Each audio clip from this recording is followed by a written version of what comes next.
ఇయాల దానం నాగేందర్ గారిని శ్రీమతి సోనియా గాంధీ శ్రీ మల్లికార్జున్ ఖర్గే గారు శ్రీ రాహుల్ గాంధీ గారు సికింద్రాబాద్ పార్లమెంటు నియోజకవర్గ కాంగ్రెస్ పార్టీ అభ్యర్థిగా ప్రకటిస్తే వేలాది మంది ఇయాల మాంకాళి అమ్మ ఆశీర్వాదం తీసుకొని దానం నాగేందర్ గారిని గెలిపించడానికి ఎర్రటెండలో మంచు కొండలో ఇంత అండగా నిలబడ్డందుకు మీకందరికీ మనస్ఫూర్తిగా ధన్యవాదాలు తెలియజేస్తున్నా।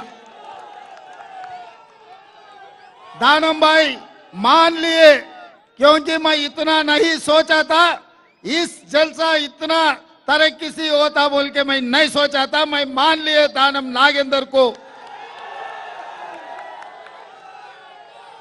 ये हैदराबाद शहर का सिकंदराबाद का शहंशाह है, वो दिखाए। हम मान लिए, हम दिल्ली को भी बोल देंगे। मित्रुलारा ఈ రోజు ఒక్కటే మళ్ళీ 2004 నాడు ఏ రకంగా అయితే ఈ సికింద్రాబాద్ గడ్డ మీద ఆనాడు దత్తాత్రేయ గారు మంత్రిగా ఉన్న ఆ రోజు యువకుడిగా ఉన్న అంజన్ కుమార్ యాదవ్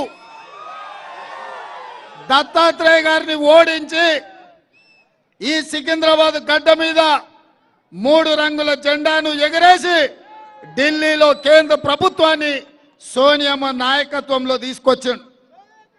మళ్ళీ 20 ఏళ్ల తర్వాత 2024లో అదే సోనియమ్మ నాయకత్వంలో ఆనాటి రోజులను పునరావృతం చేయడానికి ఈ సికింద్రాబాద్ గడ్డ మీద దానం నాగేందర్ 3 రంగుల జెండా ఎగరేసి మళ్ళీ కేంద్రంలో ప్రభుత్వం రాబోతుంది। ఇది ఒక గొప్ప సంకేతం। ఇయాల మీ అందరి హాజరు చూస్తే మిత్రులారా, ఆనాటి పి శివశంకర్ నుంచి మొదలు పెడితే పెద్దలు అంజయ్య వరకు మర్రి చెన్నారెడ్డి వరకు ఈ ప్రాంతం నుంచి నాయకత్వం వహించి ఈ సికింద్రాబాద్ ప్రాంతం, ఈ నగరం, ఈ జంట నగరాలు కాంగ్రెస్ పార్టీకి అండగా నిలబడి జాతీయ రాజకీయాలలో అత్యంత క్రియాశీలక పాత్ర పోషించారు। అంజన్ కుమార్ యాదవ్ గారు 2004, 2009 గెలిచిన అనుకోని పరిస్థితుల వల్ల ఆనాడు వారు మంత్రి కాలేకపోయినరు। 2009లో వారి మంత్రి అయ్యే కొద్ది రోజుల ముందే డాక్టర్ వైఎస్ రాజశేఖర రెడ్డి గారు చనిపోవడం వల్ల మిత్రుడు అంజన్ కుమార్ యాదవ్ గారికి అన్యాయం జరిగింది। ఎప్పుడైనా సికింద్రాబాద్ నుంచి ఏ పార్టీ గెలుస్తుందో ఆ పార్టీ అధికారంలోకి వచ్చిన చరిత్ర ఈ సికింద్రాబాద్కు ఉన్నది।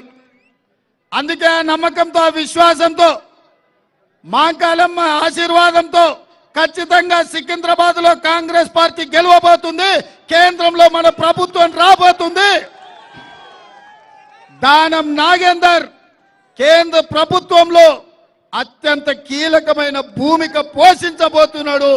నాది బాధ్యత, సికింద్రాబాద్ నుంచి గెలిపించే బాధ్యత మీది, ఢిల్లీలో పెద్ద బాధ్యత ఇప్పించే బాధ్యత నాది అని చెప్పి నేను ఈ సందర్భంగా తెలియజేస్తున్నా।